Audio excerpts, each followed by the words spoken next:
All right, everyone. Thank you for joining us at Canopy for this talk, which is about empowering brands and people to take direct action to reverse climate change. It is Earth Week and Earth Day is on the 18th. So very excited to have Brett Giddens and Michael Wilden of Sustainable Surf to give their talk today.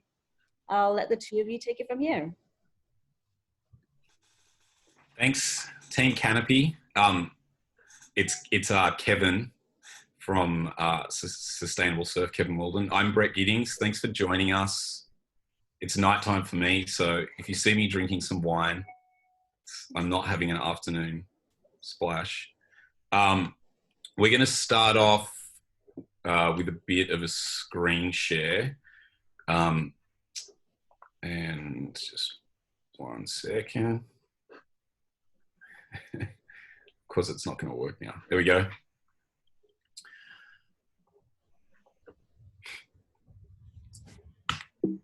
Pretty much outlined, and we would just want to turn that into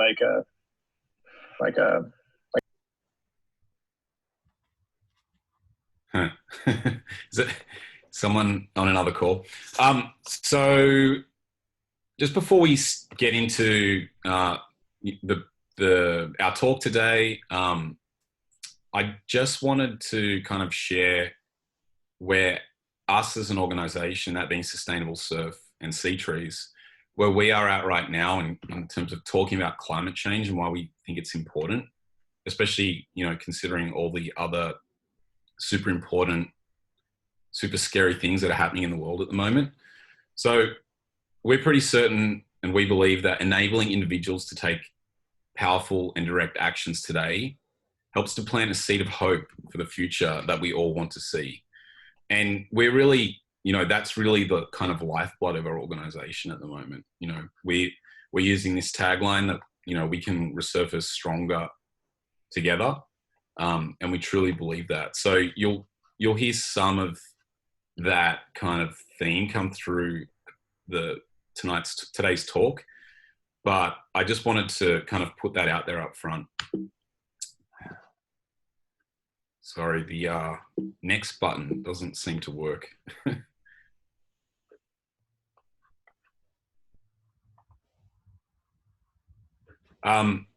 So what to expect today? That's a picture of Michael from Sustainable Surf, who unfortunately couldn't make it today, and Kevin on the right side looking at the screen. We're going to give a quick overview of what SeaTrees is and who Sustainable Surf is as an organisation. We're going to take a deep dive on the science, and Kevin's going to talk through that. Kevin and I are going to talk through how our projects work. And then we're going to wrap up with a bit of an overview of how we're working with brands. Scattered in between those topics will be, there'll be plenty of time to ask questions. So please raise your hand when you want to talk. So that was Michael and Kevin. This is me. We are Sustainable Surf. There's three of us, and we work with a collaborative of people all around the world. And the reason I have a photo of me here surfing, apart from the fact that it's been 5 weeks now that I haven't been able to surf, so it's nice to personally see this on the screen, is I just wanted to highlight that that's really what we're about.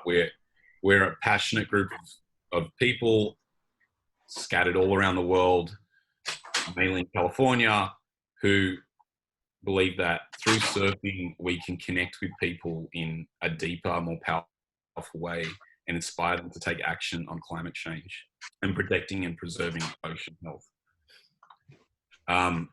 We don't do that alone. The three of us are, leverage the reach and of a whole range of different brands that we work with, a bunch of advisors that we work with, and perhaps most importantly, influencers and ambassadors that are basically figureheads in this world where we operate. So, our ambassadors include some of the most high-profile surfing and ocean and action sports athletes that are out there, and they really help us to to get our message of living a more ocean positive life out to, you know, a much bigger audience. So we're here to talk about SeaTrees, and SeaTrees is a program that we launched last July, and it's really focused on working with communities all around the world to reforest the ocean and reverse climate change. And what we mean by reforesting the ocean, what we mean by reforesting the ocean is essentially planting and restoring blue carbon coastal ecosystems, which is what Kevin's going to spend a bunch of time talking about in a couple of minutes. Oh, okay. Oh, okay. Good. Doesn't, I mean, but that's, but for traditional, you can actually deduct it, right? So that's in addition, someone's talking there, sorry. In addition to being focused on climate change and carbon and, you know, restoring local ecosystems, all of our projects directly enable the United Nations Sustainable Development Goals, which means that, you know, they're providing a range of broader benefits for local communities, including, you know, alleviating poverty and, you know, providing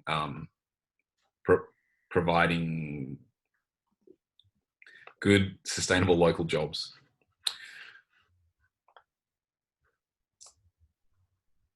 And the other thing that SeaTrees does is provide a really tangible way for brands and individuals, anyone really, to take action to protect coastal ecosystems.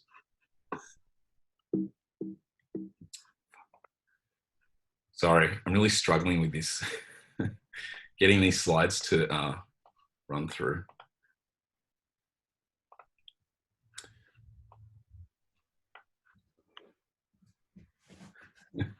I knew this was going to be a challenge. I'm going to pass over to Kevin because my computer's spacing out, and he is going to do a really deep dive on the science that underpins our program. All right, great. Thank you, Brett. Hello, everybody.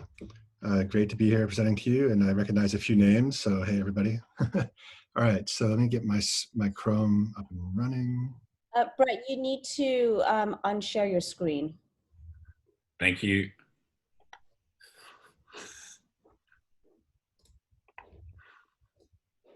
And I'm sharing mine. Let's get into present mode.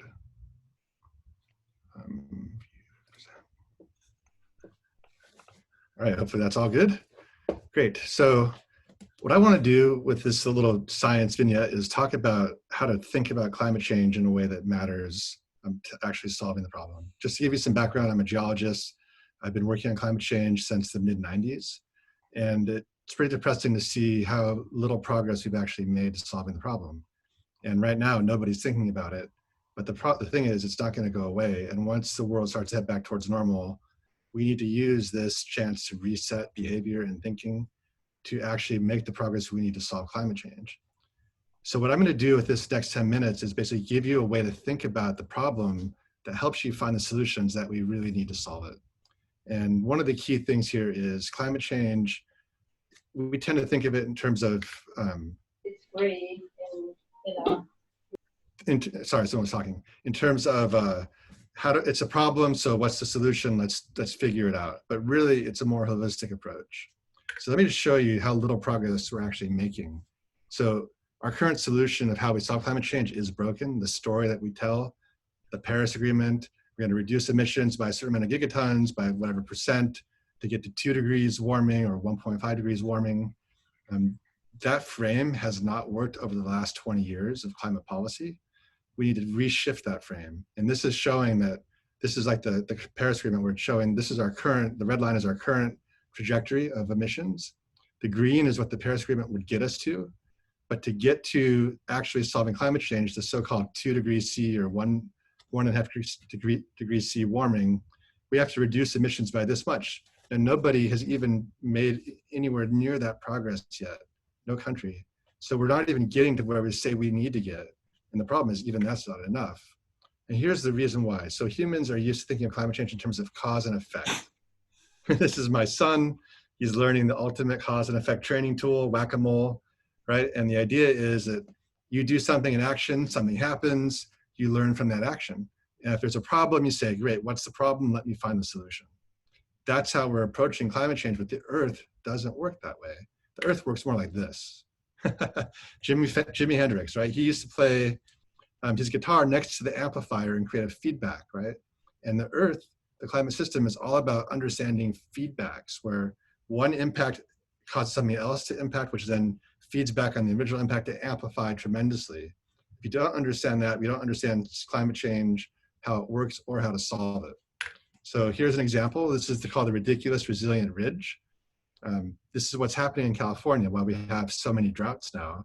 The jet stream is changing its pattern on a permanent basis during the wintertime, setting up this high pressure system off the coast of Oregon, which sends all the storms up into Canada and Alaska, leaving the state high and dry. And so in February of 2020, there was a record. It did not rain at all in Sacramento, not a single day in February. Because this ridge was set up basically from January through February, there was almost no rain or snow in California during those normally very wet months. Fortunately, it broke down in March and we got some rain, but this is a semi-permanent thing. This is due to climate change. And this is the feedback of having these different things coming together where the Arctic is warming.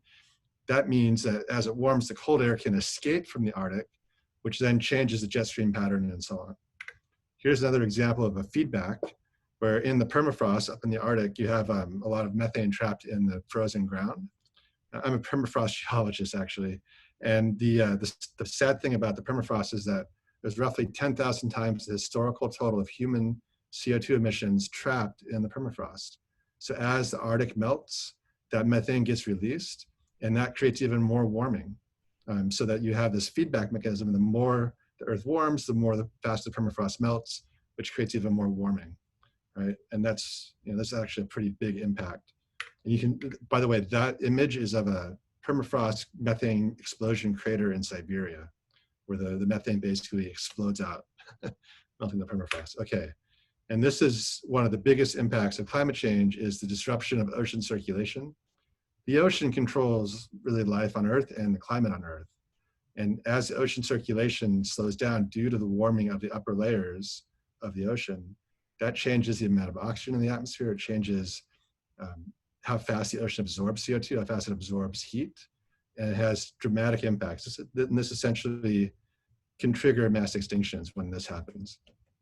So, and this is a paper that came out last year in Nature, where it's basically saying that there's 9 different major feedback mechanisms in the Earth's climate and biological cycles, that if we don't prevent them from feeding back on each other, it's going to be extremely hard to ever stop climate change. And they're calling it a state of planetary emergency. And as a geologist, we absolutely are. And you see headlines about, we have 10 years left to solve climate change. They're pointing to this. This is the studies that the earth science community is paying attention to of these feedbacks of like the Amazon rainforest burning, creating CO2. You have the Arctic permafrost melting, the ice sheets collapsing, the boreal forests up in northern North America is also, and Siberia is also burning rapidly. So all these things are feeding back on each other, creating more warming and more CO2. So whenever you see a headline about like the coral reefs bleaching or whatever, think, oh, that's a feedback mechanism. That's what's going on. It's feedback. It's burning forest feedback. Melting permafrost is a feedback. Bleaching reefs is a feedback. The ice sheets melting, sea level rise. Those are all connected. Okay, so that's the gloomy part of the story. Let's talk about how we actually solve this, because we're hopeful we can do this. Like, we really think that we can. It's actually not that hard, because nature itself has very powerful healing mechanisms. This is not the first time CO2 has been emitted on a rapid scale in the history of the Earth. And the Earth has recovered every time, because plants and things that grow can absorb the CO2 rapidly and convert it into things that we can eat, right? So it's actually a good thing. What we have to do now is we actually have to learn how to speed that up, because what humans are emitting CO2 basically 1,000 times faster than has ever happened in geologic history. But we can speed up that through the combination of modern science and ancient wisdom to make things grow and to understand how the Earth can absorb CO2 much quicker. Maybe I'll take a moment here for any questions about that feedback science. I think it's actually a key way to understand how to make sense of all the different climate change news as it comes out throughout the year. Anybody have one question? If anyone has a question, you can hit the raise hand button at the bottom of the screen.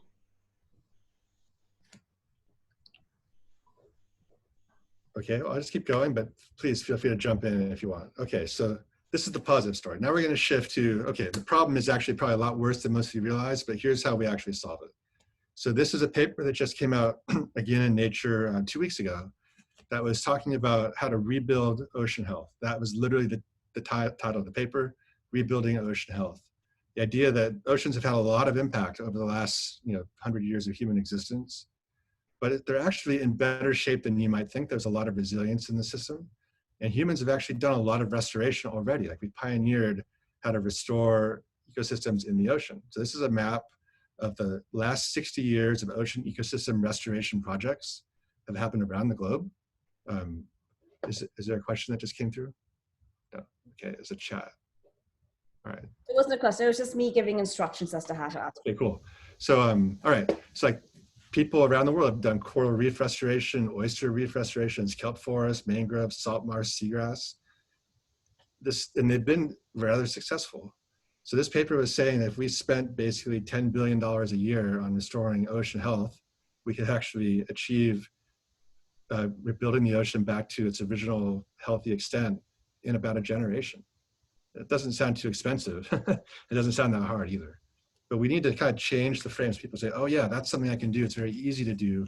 Why am I not doing that? That's the whole point of our program with SeaTrees. Let me tell you a bit more about this. So these projects that I just showed on that map are all what's called blue carbon. So blue carbon is a term for carbon climate projects that are associated with the ocean. 89% of all the carbon in the carbon cycle is in the ocean. The ocean is the place where carbon goes to and comes from whenever there's an ice age or a warm period. It is the place where the carbon can go now that we've emitted. And essentially half of all that humans have emitted is already absorbed in the ocean. Unfortunately, it's acidification. But through the action of these blue carbon ecosystems, which are essentially plants that absorb the CO2, they can store the carbon we're emitting. So if we help restore them and accelerate them, we can absorb all the CO2 that humans are emitting. That's the idea. And mangrove forests, for example, have 5 times the carbon storage of terrestrial forests. Because it's in the ocean, it's supercharged. So we want to talk a bit now about some of the projects that SeaTrees does. And by saying SeaTrees does them, what we're doing is creating a layer where individuals and brands can support the best projects that are out there in the world. So I'm going to tell you about the California Kelp Project in Palos Verdes. That's being operated by our partners, the Bay Foundation, who are marine biologists who have basically pioneered the technique to restore kelp forests. So some of you may have seen the news in the last 6 months. It's actually been quite frequent about the decline of California's kelp forests, which have declined 90% in the last 10 years. They've literally disappeared almost overnight because of the action of purple sea urchins. So in this picture, you're seeing an urchin barren, where urchins are normally a critical part of the ecosystem of a kelp forest, but only when there's a few of them per square meter. This is showing 50 urchins per square meter. And they've essentially eaten all the kelp. And they proliferated as a combination of climate change and the lack of predators. The basket stars and sea otters and other predators have been taken out, allowing the urchins to flourish. So the kelp can be restored by sending divers down to certain areas to basically smash those urchins up. What then happens after that is the kelp comes back in a matter of months. It's the fastest growing plant in the world. It grows 2 feet a day, literally. And the kelp can come right back. And then what urchins are left are basically kept in check by the other predators like lobsters and sheephead fish and other critters that eat some of the urchins. So essentially what's happened is through the action of science and the divers, they figured out the techniques to restore this ecosystem back in balance. And the benefit of that is that kelp is one of the most productive blue carbon ecosystems in the world. If you add up all the carbon that kelp sequesters annually, it's actually more than all the mangrove forests annually. And what's also really cool about that is it shows how we can regenerate ecosystems rapidly. It only takes a few months to see the action that you have. So this is me with the Bay Foundation scientists, Tom Ford and Heather Burdick. They're the scientists who have pioneered this technique. It's the largest kelp restoration project in the world. And all the rest of the scientists who are concerned about kelp are paying attention to what they're doing. These are the urchin fishermen. This is down off the coast of Los Angeles and San Pedro. And these are guys who, salt of the earth fishermen, who go in and basically clear the urchins out of the barrens. And they're stoked because they actually get paid to do the work. Like, they're out of work because the kelp is gone. And the urchins that they're trying to catch are the red urchins. Those are the ones that are used in sushi. So once the kelp forests are restored, the red urchins can actually come back. So getting paid to restore their forests, and then they get to basically keep doing their job. And here's the Bay of Venetian scientists collecting kelp to bring back to their lab for the feeding the abalone. So that's the next step, is they actually are cultivating abalone to reintroduce into the kelp forests, because abalone compete with urchins for the same food. So again, it's building resilience of this ecosystem to restore it once it's collapsed, and then basically keep the resilience there so it can keep on doing its job of sequestering carbon, as well as providing food and biodiversity benefits for everything that lives in the nearby ocean, and also providing jobs for the fishermen, the local recreation opportunities. So that's the idea when we talk about sustainable development benefits. It's not just carbon. Carbon drives the story, but the benefits are much more tangible than something you can't see or taste. It's actually helping people and ecosystems thrive. So then moving quickly to mangroves. Mangroves are really exciting. As we've done more research on what they do for the planet, they're quite probably the highest leverage place that we can have to help reverse climate change. So mangrove forests have declined 35% in the last basically 30 years.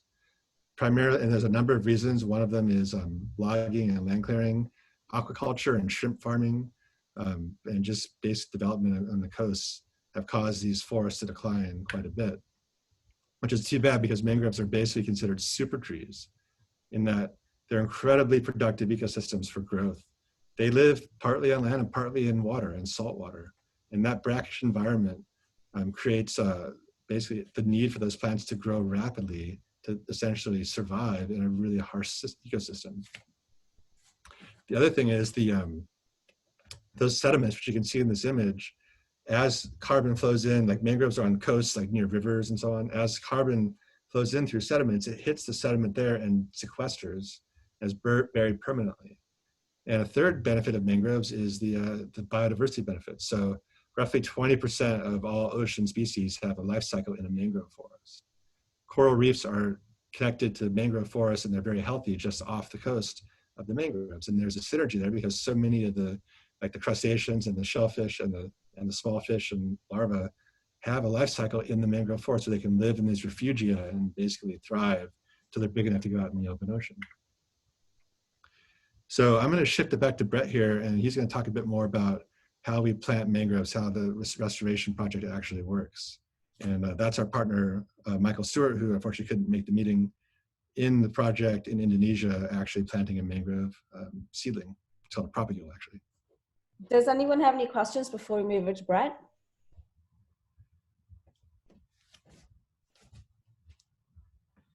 All right, give it to you. Oh wait, we do have one. Ken, are you able to read it in the chat? Let me check the chat.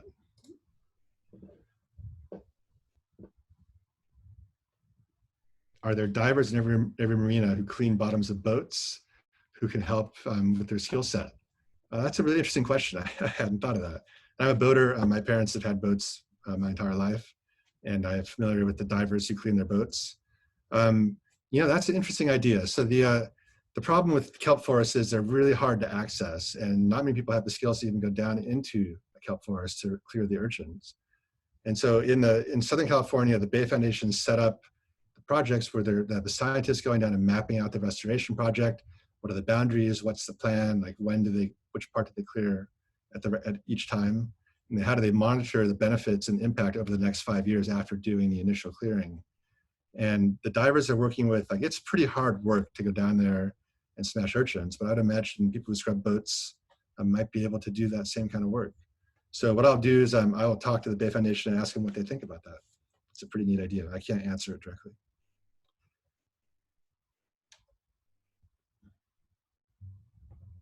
And are you talking Southern California or Northern California? So actually both.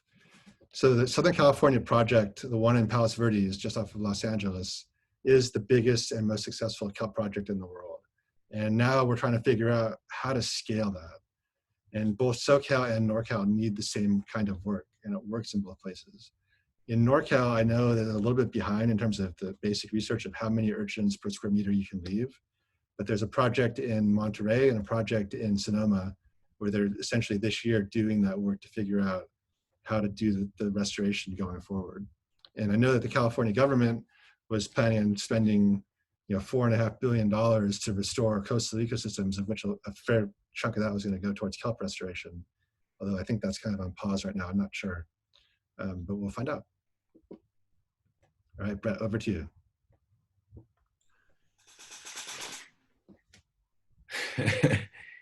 There's another question there, but thanks, Patty. That we'll definitely take those notes. I don't know if you can see that, Kevin. Patty's the Vice Commodore of an org and could help. That's great. Have you've unshared, Kevin? Guessing. Yeah, it's all you now, Brad.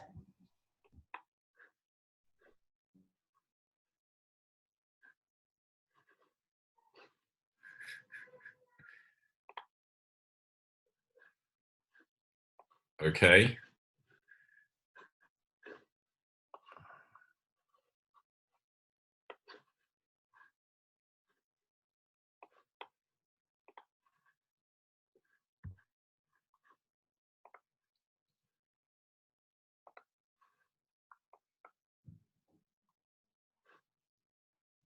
Can you guys hear me?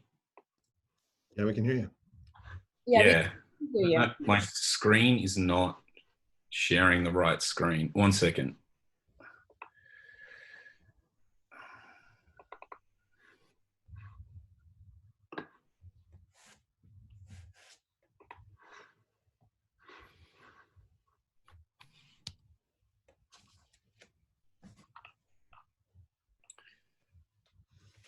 So I am going to talk to you about how we plant mangroves.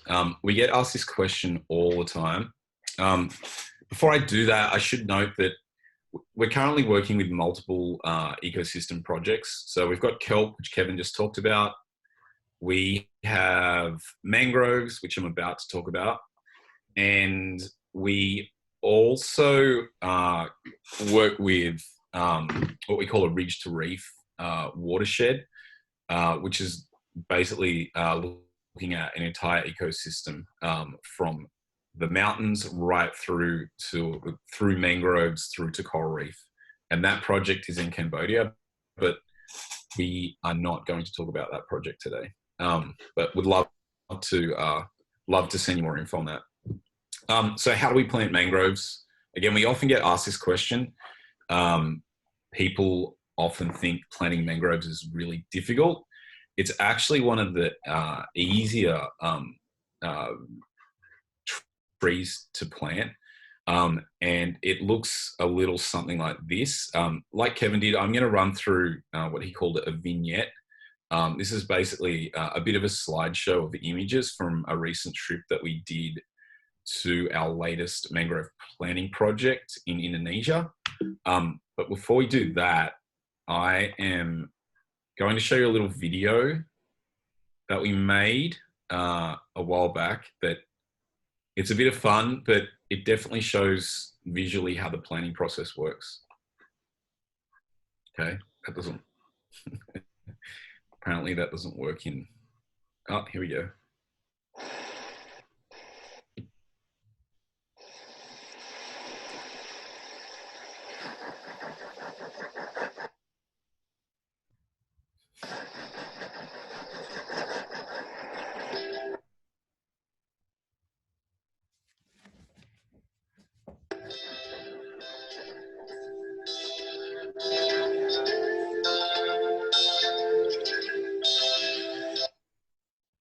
You know what? I'm just going to share that video with everyone. You can watch it later.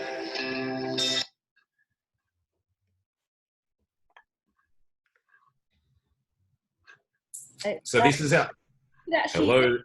you can link it in the chat so people are able to watch it by themselves. Yeah, I'll put it in the chat later. So again, we're going to run through that in a few slides. That was more a bit of a fun take on planting mangroves. So this is a visual journey of a trip to our most recent planting site. It's in a remote region of West Papua in Indonesia, on an island that has multiple names depending on who you talk to, but the locals call it Padadori. And you can see on the top right there is the site that we're planning on. So it's a large site, a multi-year project, but we're looking to plant roughly 100,000 trees, mangrove trees a year on that site. So, you know, for visual reference, it takes a couple of hours to get there on the boats that you can see on screen. And we're really, you know, we're working with a local community, which is on this island as well. And we'll run through a bit of that later in the presentation.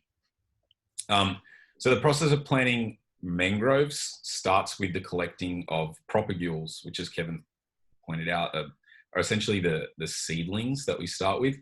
The great thing about mangroves is propagules grow on existing trees. So the local groups that we work with, in this case, it's an organization called Eden Projects that has a bunch of planting sites all around the world. The local partner that we have that helps manage this site, Eden Projects, funds local communities to collect, plant, and protect and maintain these mangrove plantations. So the process starts with collecting propagules. These are all counted, and the workers, the local communities we work with, are paid for each of these mangroves that gets planted. So they collect these propagules from healthy mangrove forests. There's plenty of those in Indonesia still, even though a lot of those forests have been lost. The group then gets together on scheduled days, and this is obviously somewhat of a posed shot, but it's us, Michael in the middle there, and the local Eden Projects manager, Jesse, is second from the right, with some of the locals that are being employed to plant these mangroves. So we go out to a site.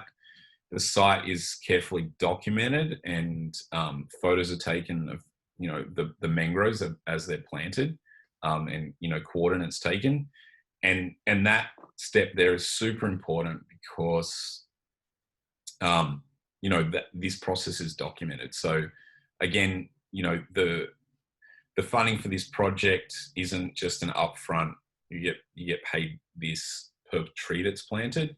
The local community is entrusted and employed to cultivate, plant, and protect and maintain this forest on an ongoing basis.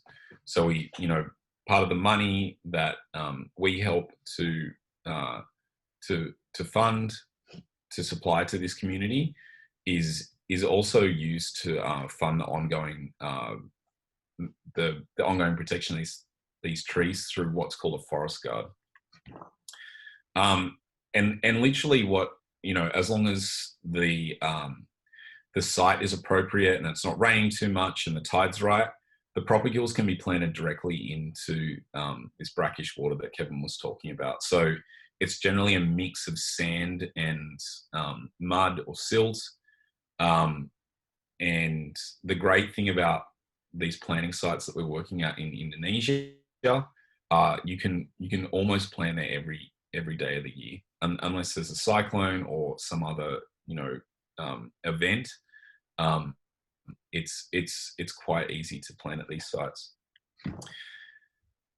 The other really important thing that we've been talking about that is embedded into all of our projects is the empowerment and education of local communities. So when Michael was in Indonesia, we were working, we got some opportunities to work with the local community to help to educate them on the importance of mangroves, but also, to help provide resources that will, in turn, help to support the ongoing education of these communities. And then, of course, there's some fun that's attached to all our projects. Like, we are about surfing. Our projects are all designed to be, connected to the ocean, and connected ideally to surfing spots. There's some really fun surf, located to both of the mangrove projects that we've been working at in Indonesia. But mangrove planting doesn't start with the collection of those propagules. What it really starts with is with communities all around the world that have resources, that have money, helping to fund and the planting of those propagules. So what SeaTrees does is make it super easy for anyone out there to jump on our website and, for as little as $10, start your own mangrove forest. So what I'm going to run through now is, we talked just then about how individuals can take action with SeaTrees. One of the core components to our program is that we enable brands, we provide a platform for brands to take direct action on climate change as well. And what's really cool about SeaTrees is it enables brands and organizations to take the SeaTrees message and engage their own community to take further action on climate change and plant their own trees. So if you're not aware, Canopy is a partner of ours, and they'll be planting some SeaTrees with us in the near future. And I believe, but someone please talk over me if I'm incorrect, that Canopy has made a commitment to be carbon neutral and offsets the carbon footprint of all of their members. That's correct, we have. And so far, we're doing a pretty good job. We started it a few months ago, and we've turned all of our buildings carbon neutral, like, electricity and whatnot, even how we are handling trash management. And we're just keeping on with this project. Plus giving people like us a platform to talk to your members, which is also super important. Yeah, so we partnered with you. We've also partnered with another organization called Sugi, which also plants trees on land. So we're definitely working with all these organizations to give back, and the reason why we're doing this is to ask everyone that's participating, to be aware of what we're doing, and they're also are able to participate. Yep. Amazing. So thankfully, there is a growing number of brands out there that that like Canopy. We have a question. Yeah, so I see a question from Patty. Patty, do you mind if I unmute you and you can ask your question over everybody? Hold on. That's great. Yeah, Patty, yeah, you go ahead and ask your question. Well, there's the, I'm just thinking about exposure and the right audience to hear this, and the San Francisco International Ocean Film Festival, which have had to be postponed but will be rescheduled in the fall, would be an ideal audience for you. One of the evenings is dedicated to surfers. There's all these people who are involved in the ocean on various aspects, and it's about 3 to 4 days of short films.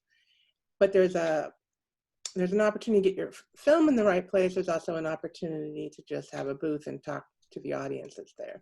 So I'm just thinking, as I listen to all this, of how you get more eyeballs. it sounds like a great idea, Patty. I'm sure we have some connections to them, but if you have a good connection, Sure. feel free to send it our way. Anna Blanco. I'll send an email. Yeah, we can connect with you after. That's amazing. Okay. Thank you. So as I was saying, thankfully, there are lots and a growing number of brands out there like Canopy that are looking to take meaningful action on climate change, like action that makes sense to their brand and action that you know they want to talk about. So SeaTrees is partnering with lots of brands right now. We launched in July, so it's been a pretty steep growth curve. But I'm going to share with you just a few examples of how we're working with brands in kind of a symbiotic way. And that, you know, that is something that I think breathes hope into me and hopefully breathes some hope into you out there. And if anyone has some more ideas like Patty, we'd love to hear them.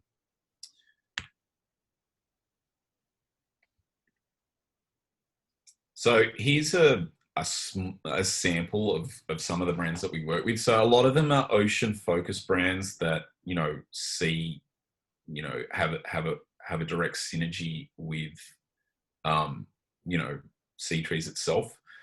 We also have a lot of tech partners being based in San Francisco. And we actually have quite a few partners in the fashion space, which is great. Who are some So following the fashion? How does are they because they're sustainable brands and they're partnering with another sustainable company like you? yeah, that's a great question. So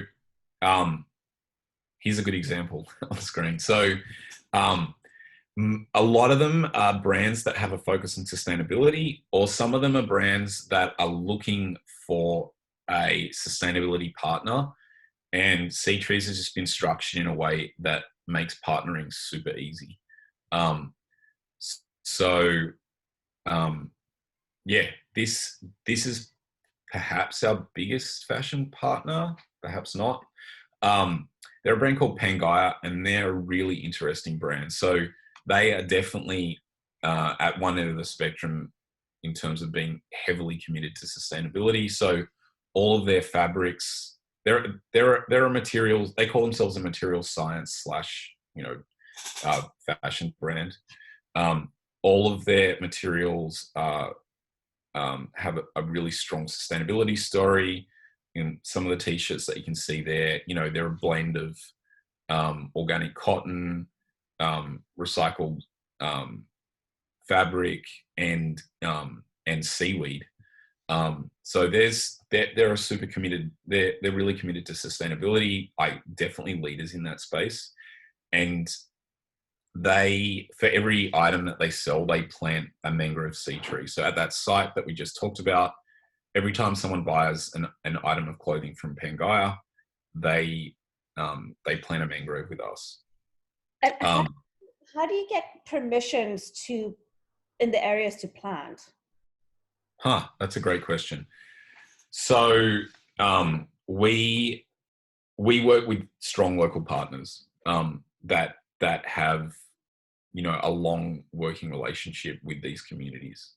So, for example, on the trip that Michael just did to Indonesia, you know, before Michael can go to that site, he needs to get permission, you know, with our planning partner from basically the chiefs of the local villages to come there and to meet with people and to document, you know, what's going on. So it's a long process that's essentially built on trust.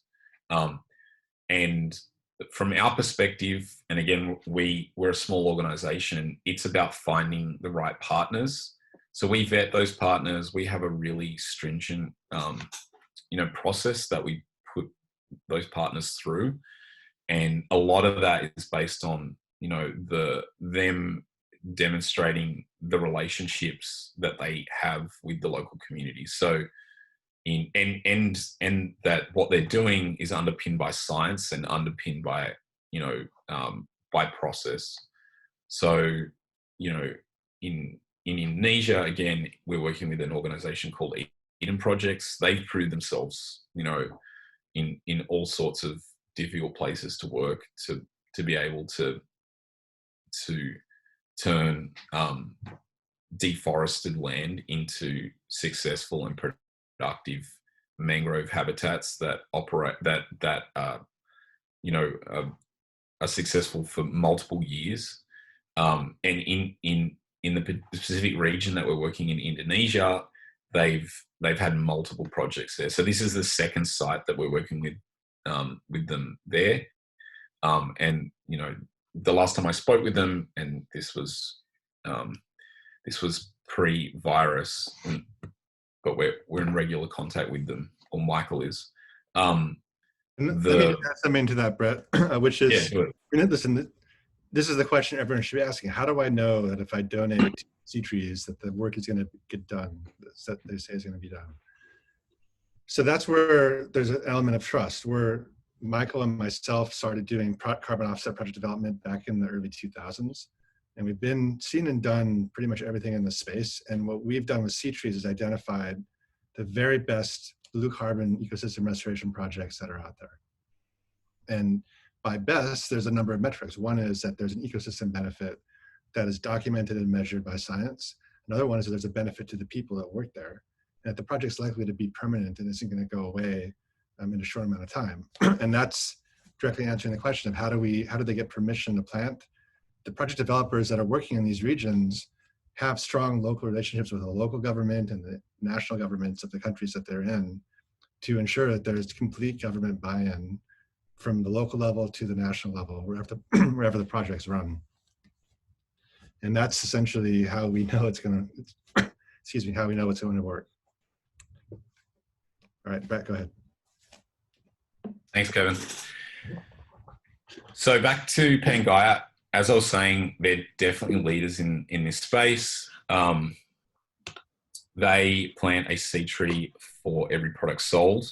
And the reason I'm showing this example isn't because I like their t-shirts and they're a great partner. It's to highlight the impact that brands can have by engaging their community. So on Friday, this is a post that they did on Instagram on Friday, encouraging their community to answer this simple question. And for every comment that they received in this post, they planted a seed tree. And, you know, in one day, they were able to plant 800 trees. So, you know, Pangaea aren't a huge brand, but because they have a strong following and have some amazing ambassadors, you know, their message is able to plant trees.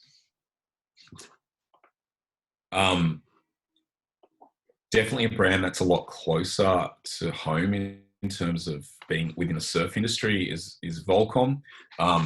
They're a long-term partner of Sustainable Surf. We've been working with them for about 10 years, specifically around and what's arguably one of the premier surf events in the world, which is called the Volcom Pipe Pro at Pipeline on the North Shore in Hawaii. And for 8, maybe 9 years, this has been an event that we've been working with to certify as what we call a deep blue event. Essentially, it's a more sustainable, you know, ocean positive event. And this year, as you know, now that we have SeaTrees, now since we launched SeaTrees in July, Volcom came on, and every time there was a major kind of wipeout or a major fall at the event, the event, which is broadcast on Red Bull television, so it has a very big reach. Every time there was a fall, they were planting a seed tree. So you can see in the center of the screen here, there is there's a little thing which kind of looks like a tree comes up. That little symbol would come up, and the announcers would say, "Hey, a tree's just been planted," or you know, that fall was so bad where, you know, SeaTrees will be planting a forest.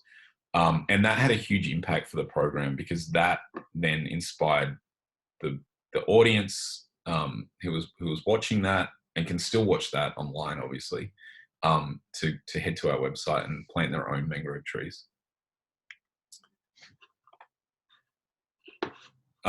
Totally different partner, and very relevant to, you know, the fireside chat that we're having right now, is a Scotch brand out of Scotland called Old Pulteney. We've partnered with them on several initiatives, but, you know, starting soon, would have been sooner if we weren't in the current circumstances we have. You know, they're doing an on-pack activation. So, you know, these brands are taking this message, and essentially saying for every bottle of this this single malt Scotch whiskey that you buy, we are going to plant and protect SeaTrees, and we're donating $1 to this organization. And then that then links to a whole campaign that sits outside of that.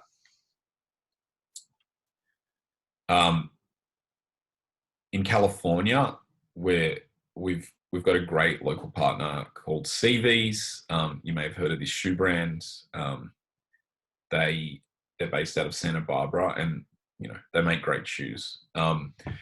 They launched a shoe with us called the Sea Change shoe a month and a half ago, that helps to restore a square foot of kelp at the project that Kevin was talking about in Southern California.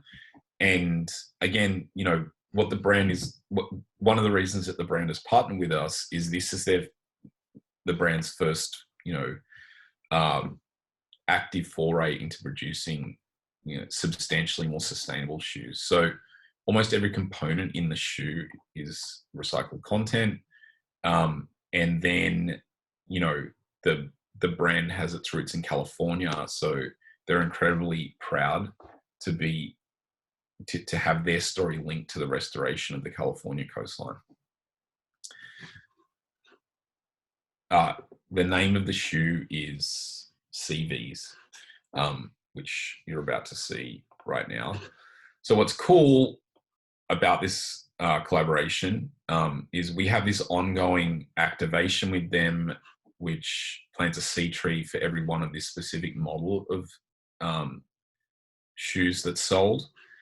And now for Earth Month, you know, to grow the partnership more and create more awareness about, you know, the brand's broader commitment to sustainability, they're actually donating $5 from every pair of shoes to one of 3 nonprofits, and SeaTrees is one of those. So, you know, to kind of sum up my part of the presentation, you know, we've had some people asking how can they take action. As the crew at Canopy are letting you know, you can go directly to our website and plant your own trees or restore kelp. Another way is to support brands that plant and protect sea trees. So Canopy is one of them. You know, we're running through some very trying times at the moment. You know, please support Canopy in ways that you can by using their services. And you know, there's a bunch of small brands on our website. I will share links with the group, you know, that I'm sure would really would your support at, you know, this time when things are pretty tight, to help those brands, which it inevitably helps SeaTrees, I think is a great approach. Yeah, I'll email everybody because I have your email addresses through Eventbrite with the donation links. And if there's any questions more, like, please go ahead and, you know, raise your hand or unmute yourself, and we would love to hear them.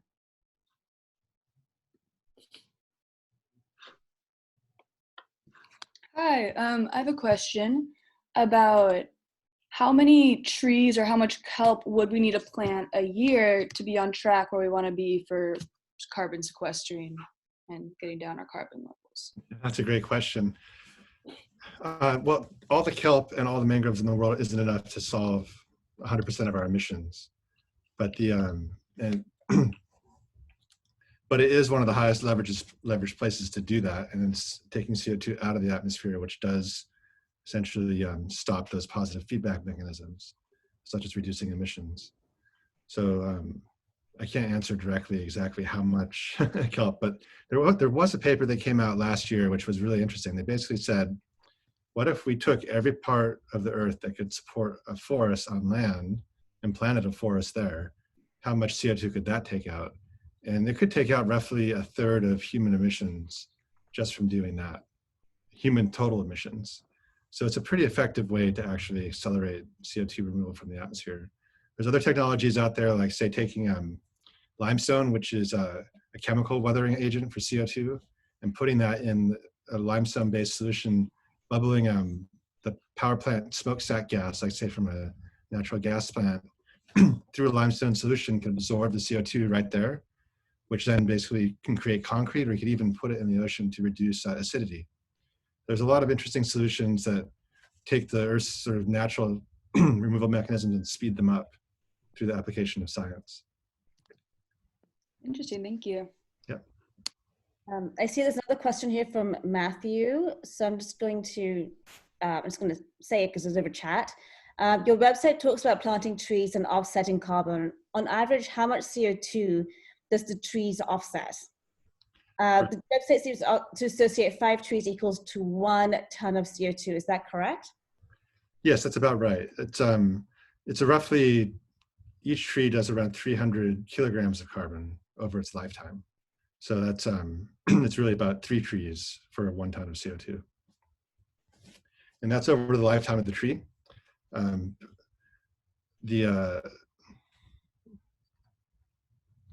I guess that's basically the answer, is that the mangroves take about 25 years to reach full maturity to absorb that CO2. So when you plant the tree, it's absorbing that much CO2 over its lifetime. We can just do one more question before we head out, unless there's someone after me.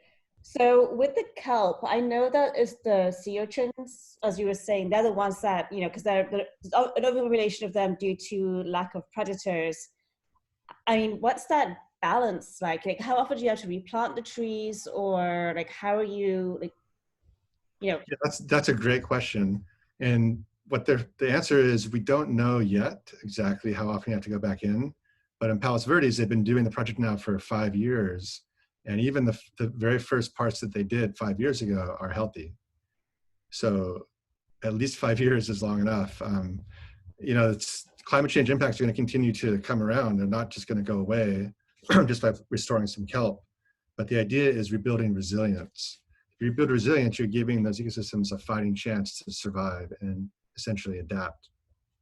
And the early results out of Palos Verdes is showing that it's pretty effective. You don't have to go in every year. You don't have to go in every 5 years, but they are monitoring it to know when they have to go back in to essentially touch up some areas where the urchins might be proliferating too much.